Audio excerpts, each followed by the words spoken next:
여러분, 안녕하십니까? 바울서신의 조호영 교수입니다. 자, 오늘은 여러분, 데살로니가 전서와 후서를 살펴보도록 하겠습니다. 자, 여러분, 먼저 정황을 한번 살펴보도록 하겠습니다. 데살로니가 서신의 정황 말입니다.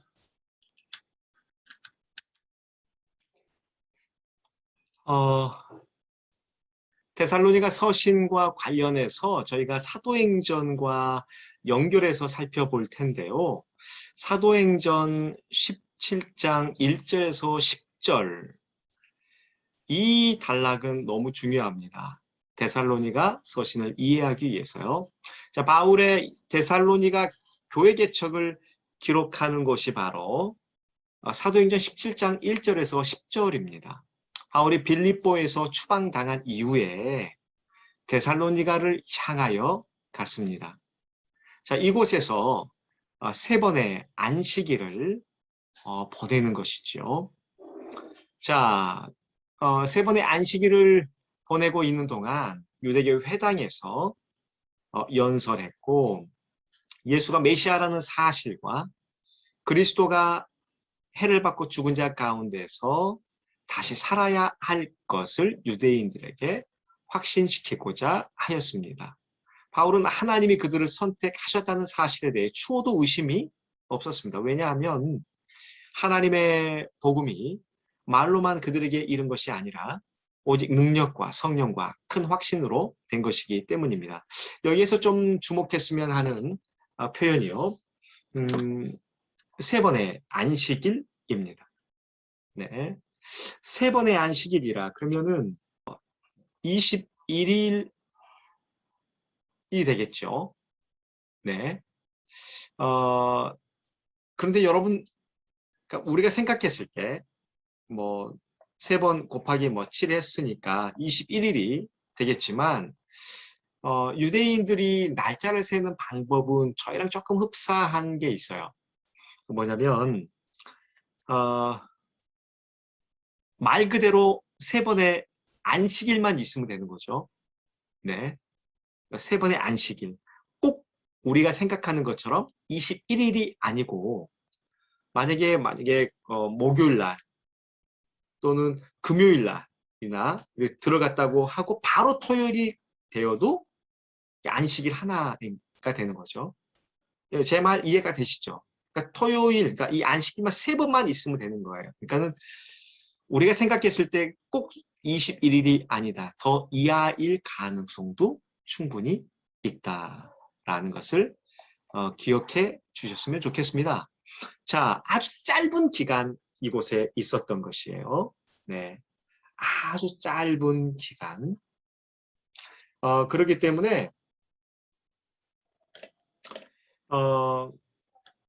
우리가 생각해야 되는 것은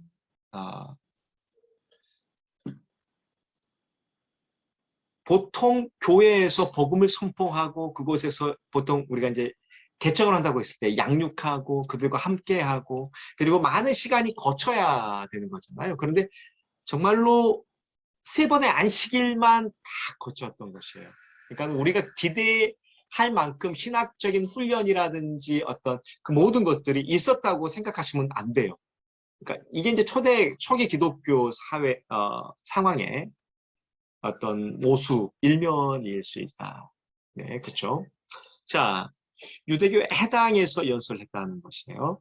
네, 이곳 안에서는 하나님을 경외하는 그룹, 하나님을 경외하는 자라고 불리우는 그룹이 분명히 있었을 거고, 하나님을 경외하는 자, 그리고 유대인들이 있었을 것입니다.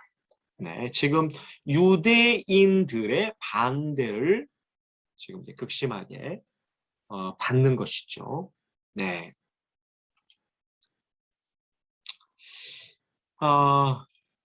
우리가 볼 수 있는 것은 멈추지 않는 박해를 볼 수 있어요. 네.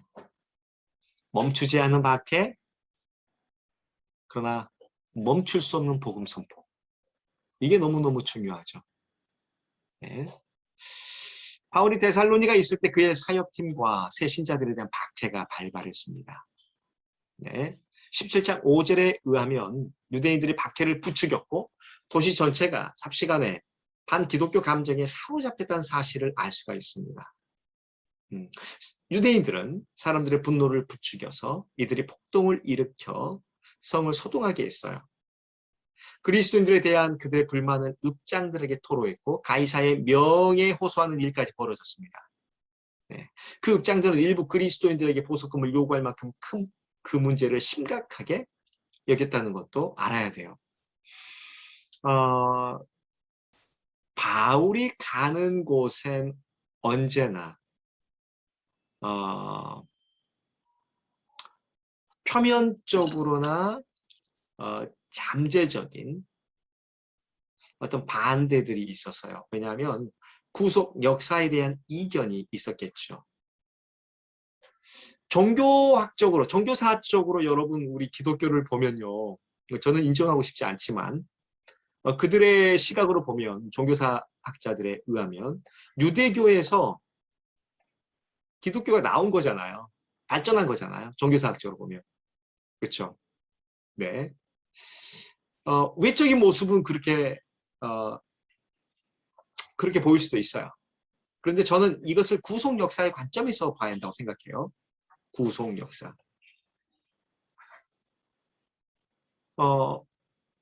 하나님의 구원의 역사, 이 구원의 역사 안에서 예수님이 유대인으로 오셨고, 그렇죠?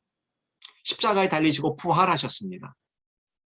그러니까 그것에 대하여서 그러니까 예수님을 먼저 알게 된 그 유대인들이 있죠. 먼저 경험한, 그러니까 믿음으로 경험할 수도 있고 그렇지 않을 수도 있잖아요. 그렇죠? 그런 상황에서 하나님께서 구속 역사 안에서 때가 참에 갈라디아서 4장 1절에서 4절까지 때가 참에 예수님을 보내셨다라는 이 놀라운 사실을 인정하지 않는, 즉 구속 역사를 이끌어가는 하나님의 주권적인 역사를 인정하지 않은 사람들이 바울의 그 주변에 있었던 거죠. 여전히 그 모세의 수건이 씌워져서 구속 역사를 이해하지 못하는 오늘날의 유대인들도 볼 수 있죠. 그 당시도 마찬가지입니다. 네. 그러나 예수님이 구속 역사 안에서 하나님의 보낸 아들이며 또 십자가에 달리신 구세주라는 이 놀라운 사실을 인정하는 구속 역사를 즉 받아들이고 하나님의 주권 역사를 인정하는 어떤 그런 사람들도 바울 주변에 있었을 것입니다. 그러니까는 표면적으로 또 잠재적으로 구속 역사에 대한 이견이 계속 존재하였다는 것을 우리는 기억해야 돼요. 네, 구속 역사를 인정하지 않으면 바울을 박해하는 거죠.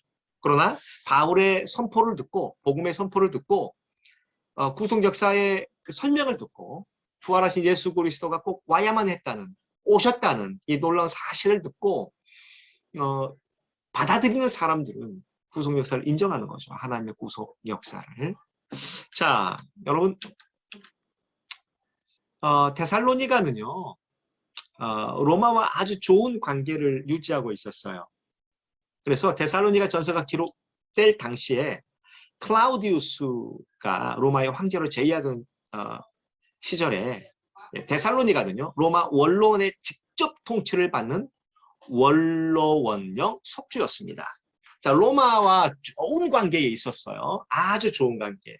자, 그렇기 때문에 이 당시에 황제 숭배 제의, 황제 숭배 의식이 로마 제국 전체에 퍼져 있었던 것이거든요. 그래서 데살로니가에서 강력하게 이 황제 숭배 사상, 황제 숭배 의식이 추진되고 있었을 것이기 때문에 이러한 상황이 데살로니가 지역의 그리스도인들을 향한 적개심을 적어도 부분적으로나마 설명해 주는 것 같아요. 자, 17장 7절을 보면 야손이 그들을 맞아들여도다. 이 사람들이 다 가이사의 명을 거역하여 말하되 다른 임금 곧 예수라는 이가 있다 하더이다 하니, 가이사는 로마 황제를 가리켜요.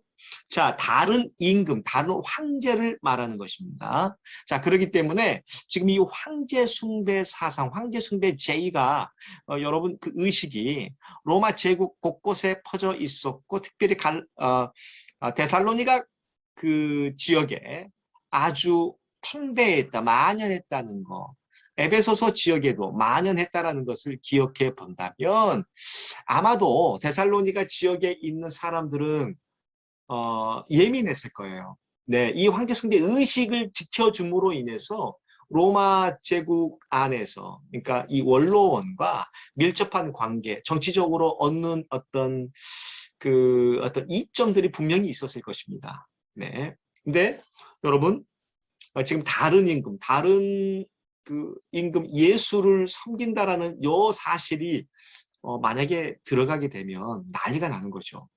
네. 이제 어떤 그런 모습이, 네, 있는 거예요. 그래서 여러분, 요 당시의 황제 숭배 사상에 대하여서 약간 인지하고 있어야 돼요. 네. 바울을 이해할 때 말이죠. 유대인으로서 바울을 이해하고 유대인의 유산을 어떤 걸 받았는지, 어떠한 상황 속에 있었는지를 봐야 돼요. 그리고 로마 제국 시민이었다는 것을 알아야 돼요. 그리고 헬라 문화 속에 있었던 사람이라는 것, 헬라 철학 가운데, 헬라 철학에 여러분 노출이 되어졌던 사람이라는 걸 알아야 돼요.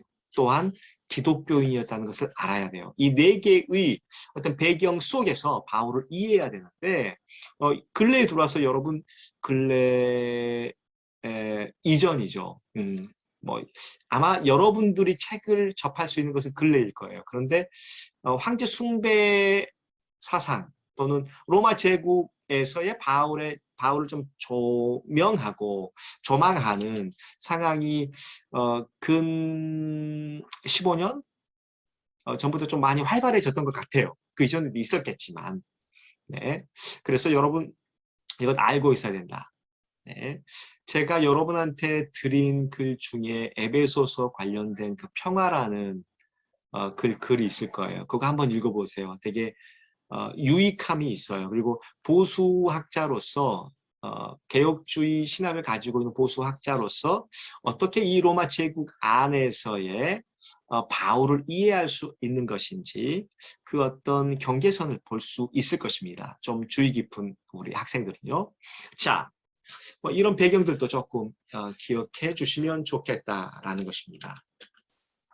자, 바울의 체류가 이제 데살로니가의 그리스도에 대한 적개심을 계속해서 자극할 것이라는 사실을 깨달은 교인들은 바울과 실라에게 베레아로 떠날 것을 종용했습니다. 그렇죠. 나중에 바울은 아덴으로 떠나 거기서 유명한 아레오바고 연설까지 하죠. 네, 아덴에 머물고 있을 때 디모데를 데살로니가로 보내서 교회 상황을 감찰하도록 했어요. 디모데는 바울을 고린도에서 다시 만나 데살로니가 교회에 관해서 보고 있고, 데살로니가 교회의 편지를 바울에게 건넸습니다. 네. 자, 여러분 지금 이 오고 가는 어떤 이런 상황들을 꼭 기억해 주셔야 돼요. 바울은 디모데의 보고와 그가 가져왔을 데살로니가 교회의 어떤 편지에 대한 응답으로 그 교회를 향해 서신을 썼습니다.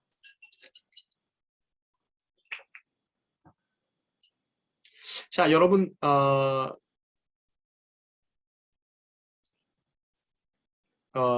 저희가 또 기억해야 되는 것은, 그러니까 디모데는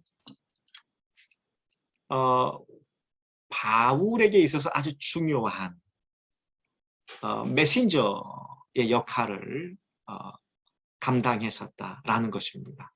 네. 아주 중요한 메신저예요. 그리고 디모데는 바울의 정말 중요한 어떤 이야기들을 또 드러내고 알려주고 어떤 그런 중요한 역할을 했다라는 것을 꼭 기억했으면 좋겠습니다. 자, 여러분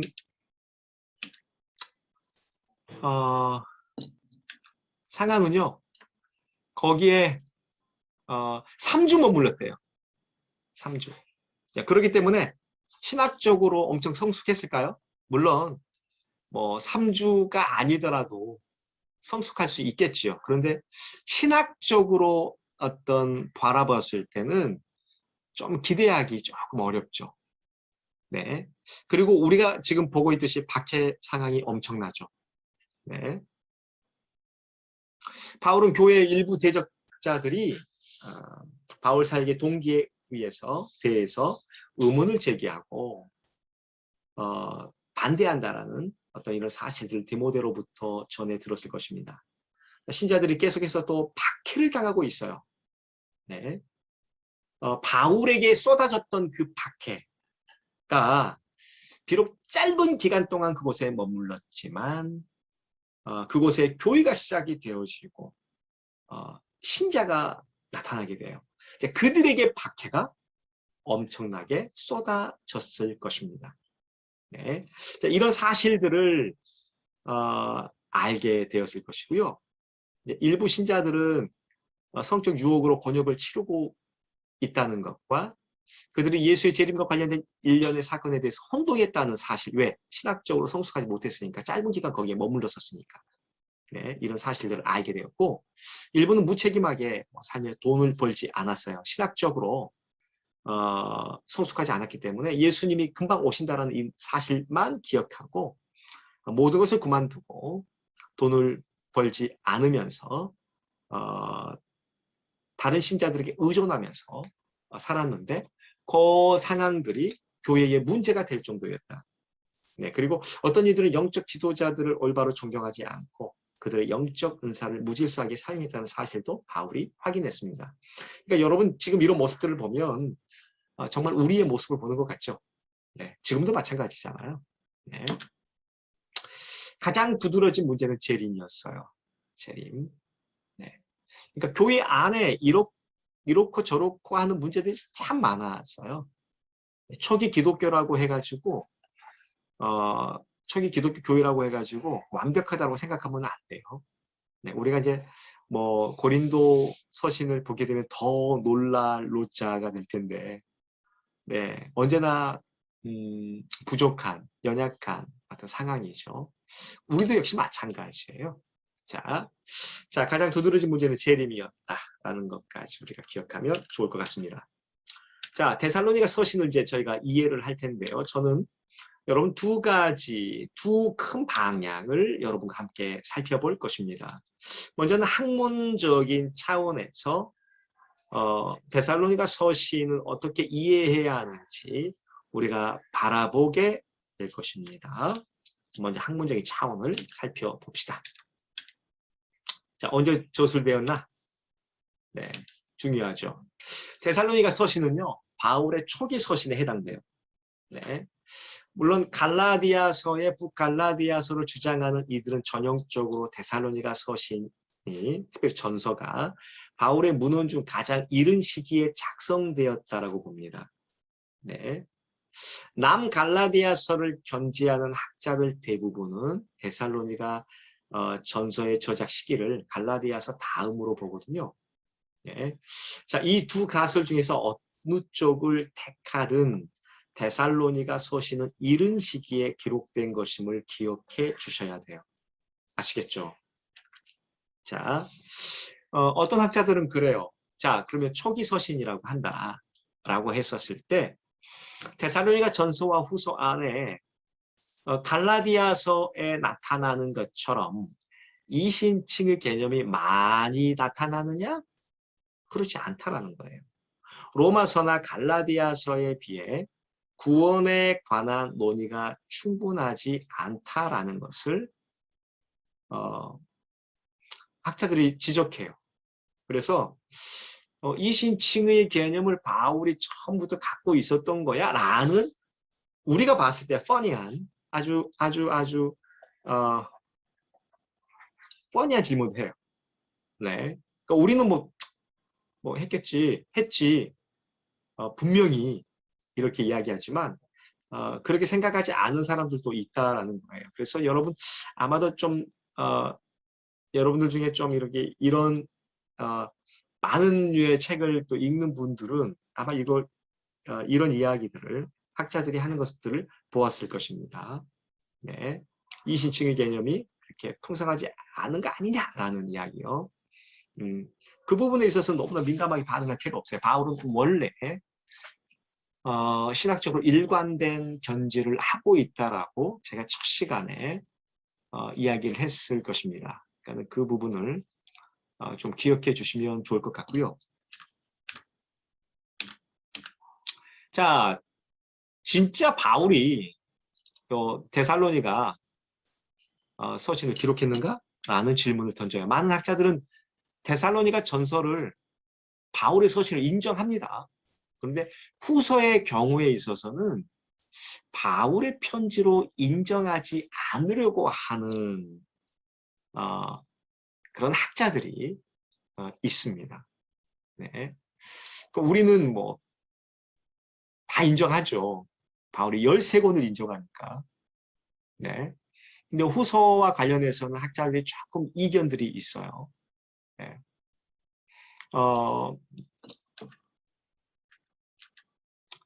이유가 있어요, 여러분. 이유가 뭐냐면 데살로니가 후서와 데살로니가 전서에 나타난 종말론 사상이 조금 모순처럼 보여지는 그런 모습들이 있더라.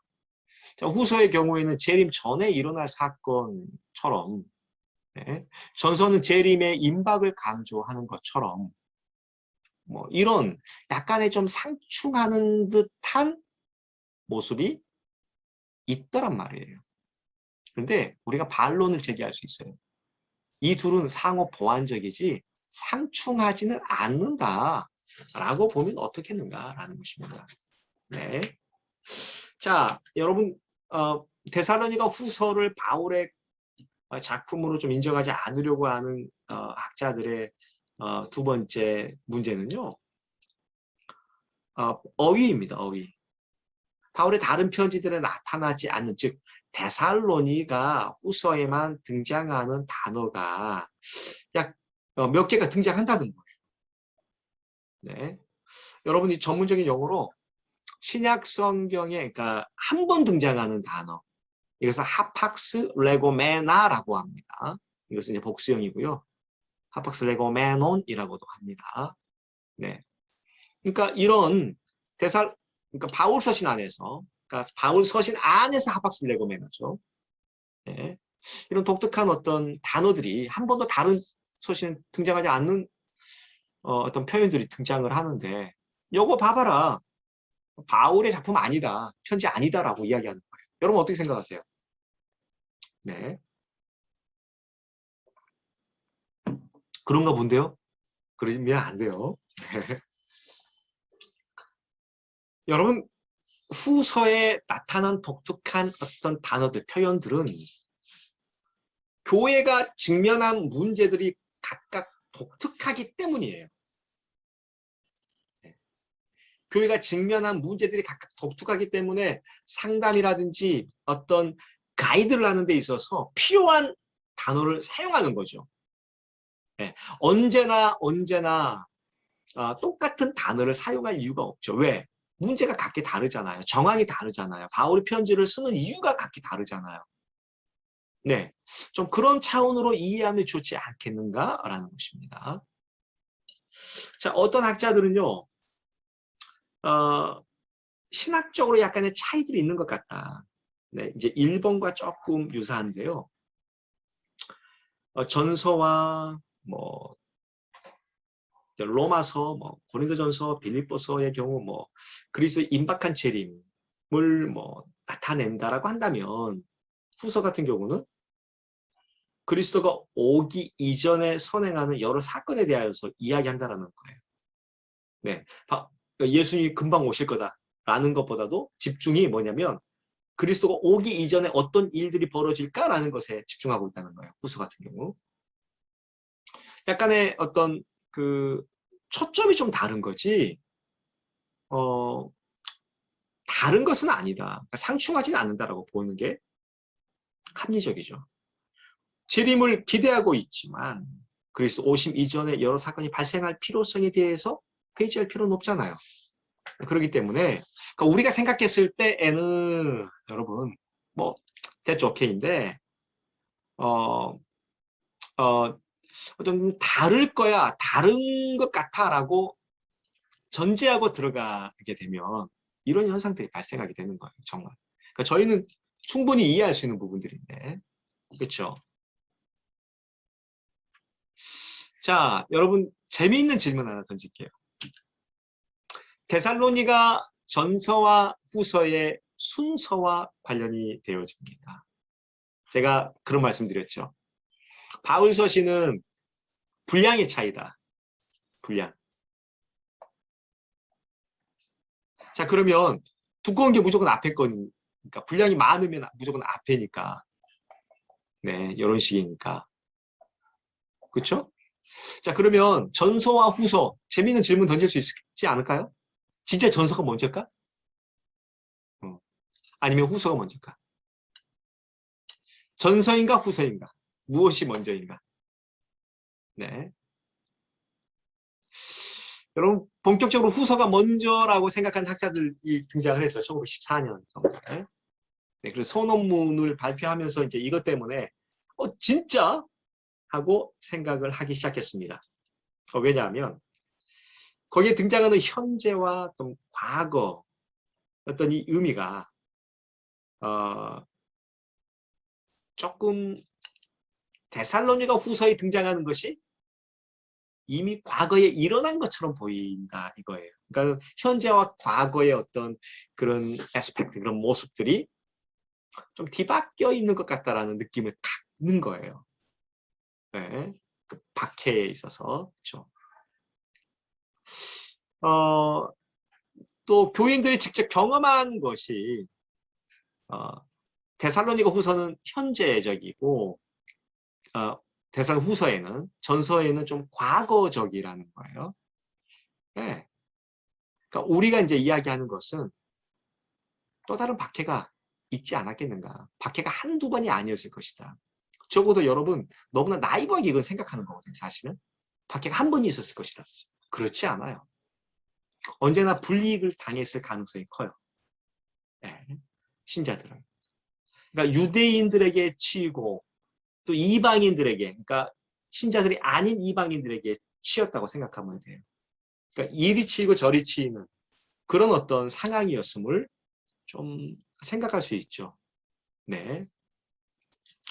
자, 그래서 박해는 여러 박해들이 있었을 것이다 라고 생각하는 것이, 전제하는 것이 좋다라는 것입니다.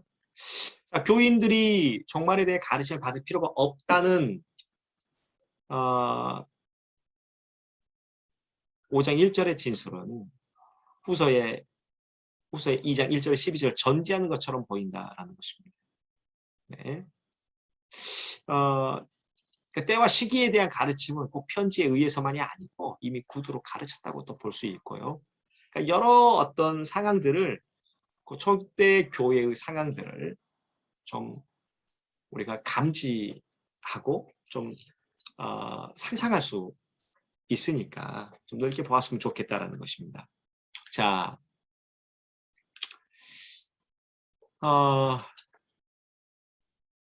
편지 아니면 수사하기 깃든 연설. 편지인가 연설문인가? 네. 여러분 만약 바울이 대서자 어메니엔시스를 고용했다면 갈라디아서 같은 경우도 우리가 살펴보았는데요. 바울이 말을 했다는 것이고 대서자를 고용해서 이 대서자로 하여금 바울이 이야기하는 것을 받아쓰도록 했다라는 것인데, 분명히 이 말을 했다는 것인데 분명히 수사학적인 요소가 배어 있을 수 있지 않겠는가. 이 수사학이라는 것, 이건 웅변과 밀접하거든요. 지금 수사학이라는 표현과 그 당시에 수사학이라는 표현은 약간 달라요. 의미가. 그 당시에 수사학이라는 말은 웅변이 포함되어져 있는 좀 포괄적인 의미의 수사학이에요. 네. 이 수사학, 사람들을 설득하기 위한 이 수사학, 웅변학, 웅변 이 안에 들어가니까요. 이것은요. 여러분 그 당시에 아주 활발했던 어떤 학문의 한 줄기입니다. 그래서 그 당시에 좀 학문을 하는 사람들은 공부를 했다라고 하는 사람들은 전부 이 수사학에 좀 노출이 되어서 있었었고 아주 익숙하고 수사학 학교가 있었을 정도니까요. 그 당시에. 예. 그렇죠. 그러니까는 이제 그렇게 생각하시면 좋아요. 그러니까 분명히 바울도 역시 수사학이라는 학문, 이 웅변수, 상대방을 설득시킬 때 하는 이것에 좀 노출이 되어져 있었을 것 아니겠는가? 실제로 노출이 되어졌을 것이다 라고 전제하는 거예요. 예, 이것은 얼마든지 오케이예요. 네, 왜냐하면 바울이 충분히 노출이 되어졌을 것이니까요. 그리고 실제적으로 여러분 각 그 편지들을 이 수사학, 그러니까 연설문으로 보는 학자들이 덜어 있어요. 네, 갈라디아서 같은 경우는 배치가 그래요, 배치.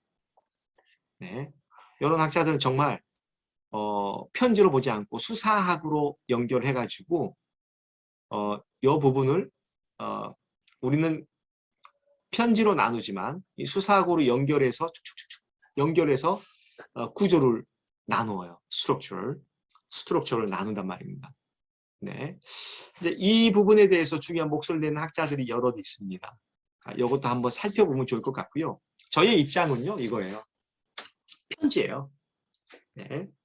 편지인데, 분명히 바울이 딕테이션을 했을 것인가, 받아쓰기를 했을 것이니까, 대서자를 고용하고, 분명히 그랬을 것이니까, 약간의 워드 플레이라든지, 언어 유희 같은 거, 지금으로 말하면 아재 개그 같은 거 있죠.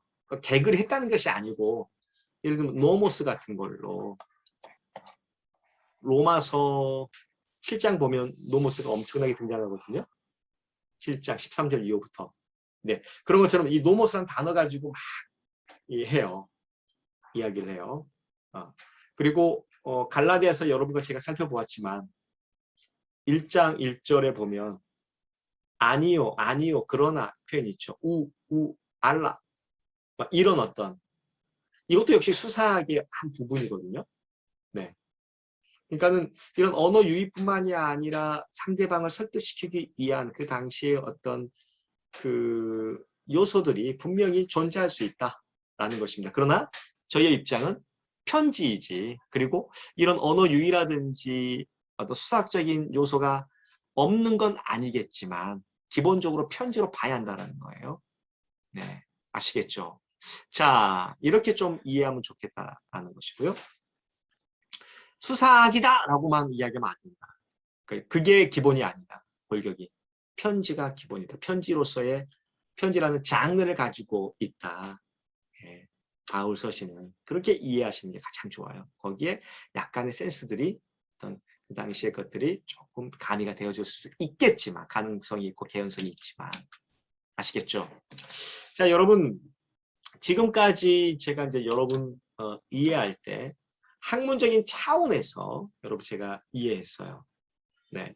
지금 제가 방금 설명드린 것은 데살로니가 서신을 공부할 때 제기되어지는 어떤 학자들의 학문적인 질문들이고 현재까지 논의되어지는 것들이에요.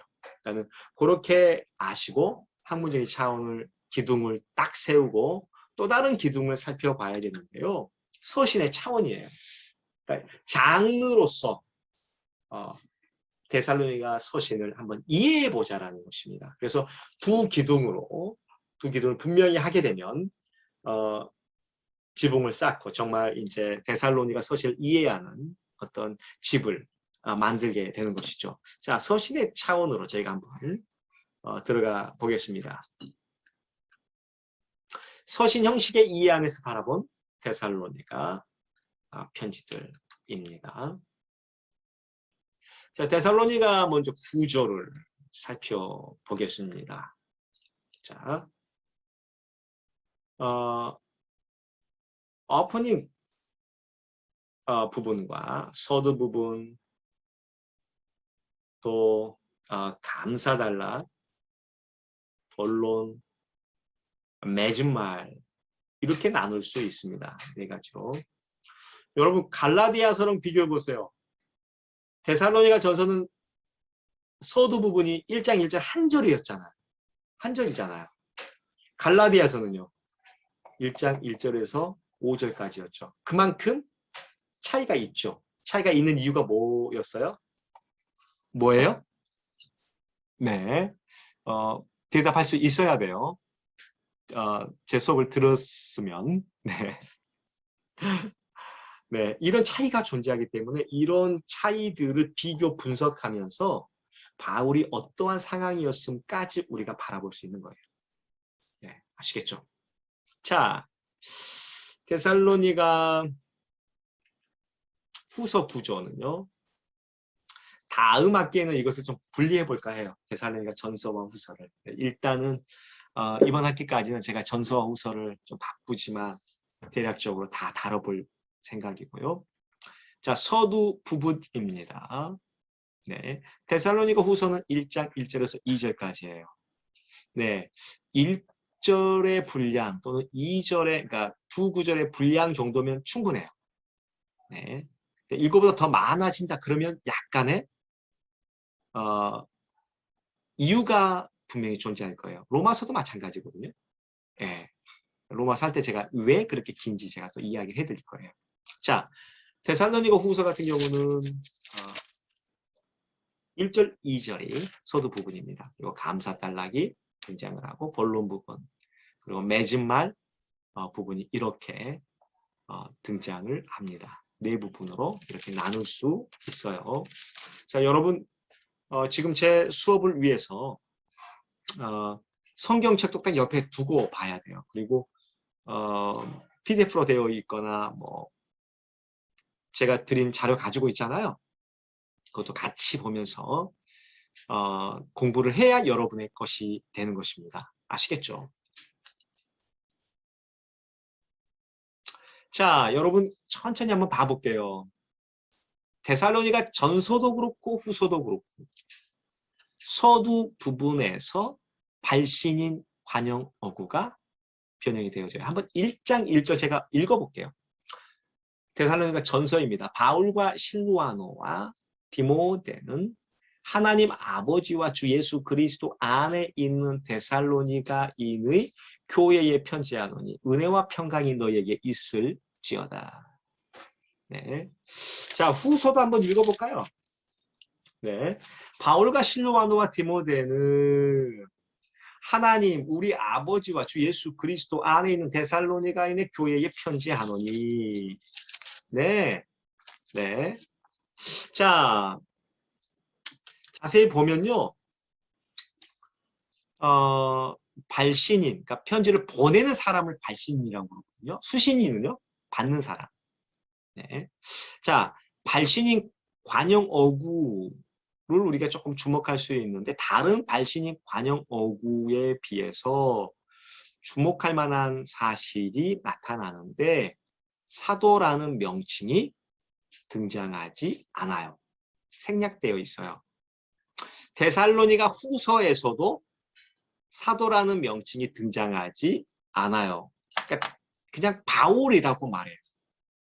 자, 두 편지를 보면 오직 데살로니가 전서 2장 7절에 한 번 사도라는 것이 등장을 하는데요. 한번 읽어볼게요. 우리는 그리스도의 사도로서 마땅히 권위를 주장할 수 있으나 도리어 너희 가운데서 유순한 자가 되어 유모가 자기 자녀를 기름과 같이 하였으니. 자, 여러분 사도라는 단어가 있고 없고의 차이. 사도라는 단어가 있다고 한다면 이 사도라는 표현은 약간 공식적인 직함과 같아요. 네, 공식적인 직함이에요. 자, 그렇기 때문에 약간 권위적이고 사도라는 단어가 등장을 하면 바울이 약간 권위적인 차원에서 권위를 가진 차원에서 수신자들에게 이야기를 한다라고 생각하시면 돼요. 만약에 사도라는 단어가 등장하지 않는다 그러면 이 편지를 받는 자들과의 관계가 아주 친밀하다라는 것을 기억해 주시면 좋아요.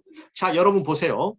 여기는 등장하지 않다라는 거예요. 등장을 하더라도 바울이 자신의 권위를 주장하기 위함이 아니라 그 반대예요. 네.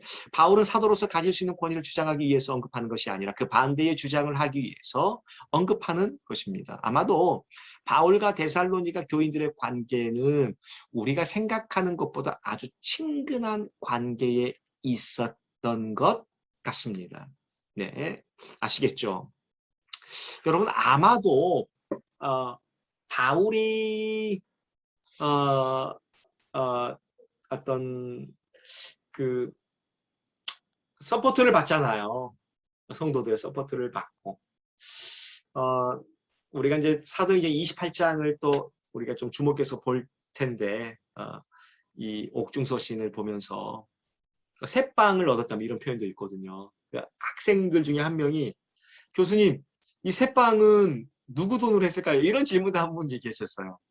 네, 아마 물질적인 서포트는 빌립보 교회라든지 데살로니가 교회 이런 교회들에서 많이 받지 않았을 것인가라는 생각도 해보는 것입니다. 물론 다른 교회도 마찬가지예요. 그러나 그만큼 빌립보 교회나 데살로니가 교회, 오늘 지금 다루고 있는 이 데살로니가 교회는 아주 바울과 밀접한 관계를 가지고 있었다라는 정도로 이해해 주시면 사도라는 단어를 사용하지 않은 그 이유들을 우리가 이해할 수 있을 것입니다.